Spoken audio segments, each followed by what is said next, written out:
Shalom saudara-saudara yang kasih dalam Tuhan Yesus Kristus. Seberapa banyak dari kita yang menginginkan kesuksesan dalam hal kita berdampak kepada dunia. Kalau saudara mengetahui lagu dari seorang musisi ternama Michael Jackson, dia berkata di dalam lagunya Man in the Mirror bahwa saat kita mau mengubah dunia, maka yang harus kita ubah itu adalah mulai dari diri kita sendiri.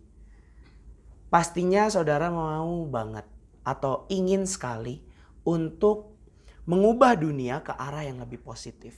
Mengubah komunitas saudara menjadi ke arah yang lebih berkembang dan lebih positif lagi. Saya jadi teringat dalam suatu kisah di dalam Alkitab tentang sekumpulan orang yang mengubah dunia dengan sangat luar biasa, yaitu adalah para rasul. Kita lihat ya saudara bahwa para rasul itu berasal dari latar belakang yang berbeda-beda. Seperti Simon Petrus dan Andreas, mereka bekerja sebagai nelayan. Atau mungkin seperti Matius yang bekerja sebagai pemungut cukai. Atau bahkan dari orang-orang dengan latar belakang yang berbeda-beda. Tetapi bagaimana sekumpulan komunitas ini, murid-murid Tuhan Yesus, mengubah dunia, mengubah cara hidup orang-orang Yahudi pada masa itu menjadi suatu hal yang lebih positif dan baik dengan fokus kerajaan Allah.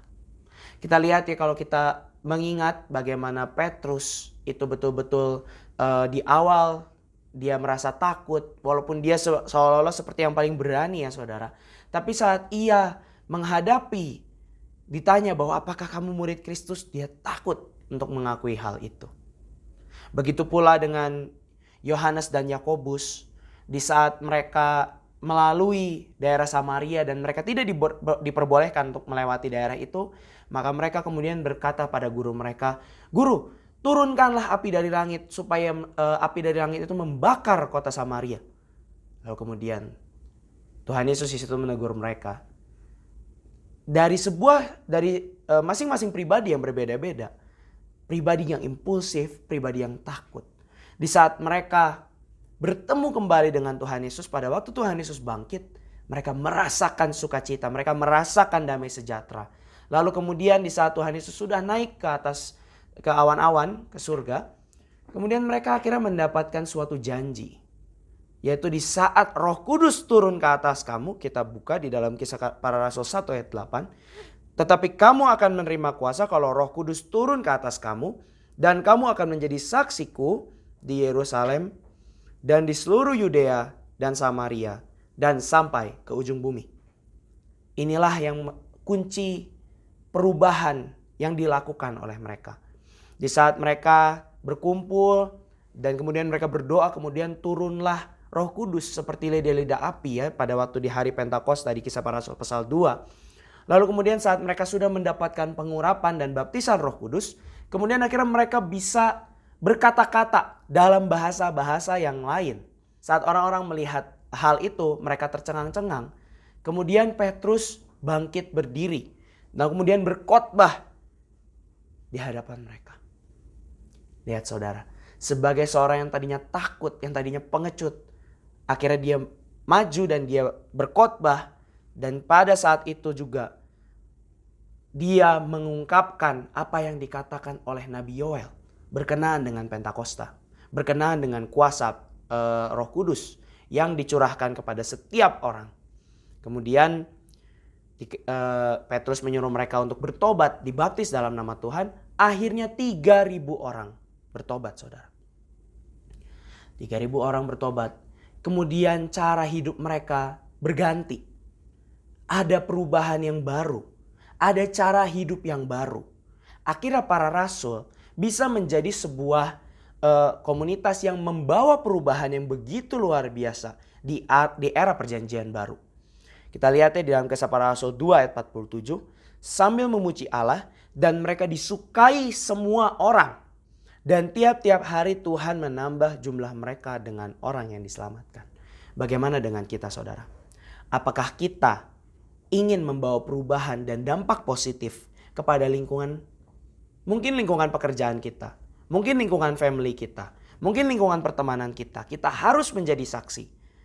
Kamu adalah terang dunia, kamu adalah garam dunia. Itu tandanya apa? Itu tandanya kita sebagai orang-orang yang sudah ditebus harus menjadi saksi dan harus membawa dampak yang positif kepada lingkungan kita. Membawa perubahan yang signifikan kepada lingkungan kita. Kalau saudara merasa tidak mampu, tidak apa-apa. Para rasul pada awalnya mereka merasa tidak mampu. Mereka merasa tidak ngeh gitu ya. Kalau kita baca Perjanjian Baru, mereka tidak ngeh sama apa yang Tuhan Yesus ajarkan pada mereka. Tetapi melalui bantuan Roh Kuduslah mereka bisa membawa perubahan yang luar biasa di dalam era Perjanjian Baru. Jadi saudara, kalau saudara ingin membawa perubahan yang positif, berdampak bagi lingkungan saudara, mari kita sama-sama siap mempersiapkan diri kita untuk menerima baptisan roh di dalam ibadah pencurahan Roh Kudus yang nanti kita akan adakan di tanggal 27 dan 28 di Gereja Keluarga Tabernakel. Kita siapkan diri kita dan kita mau untuk kita menerima roh itu. Mengapa kita mau? Karena kita ingin menjadi dampak yang positif, membawa dampak yang positif, perubahan yang positif dalam lingkungan kita. Puji Tuhan, Tuhan Yesus memberkati kita semua. Amin.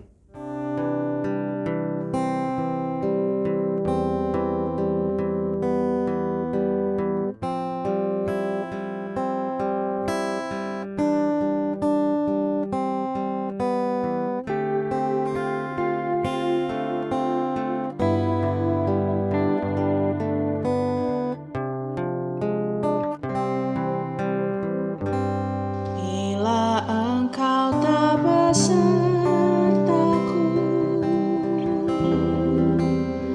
ku tak mau berjalan. Ku perlu Tuhan, pimpin langkahku dengan kasih karunia-Mu. Pimpin langkahku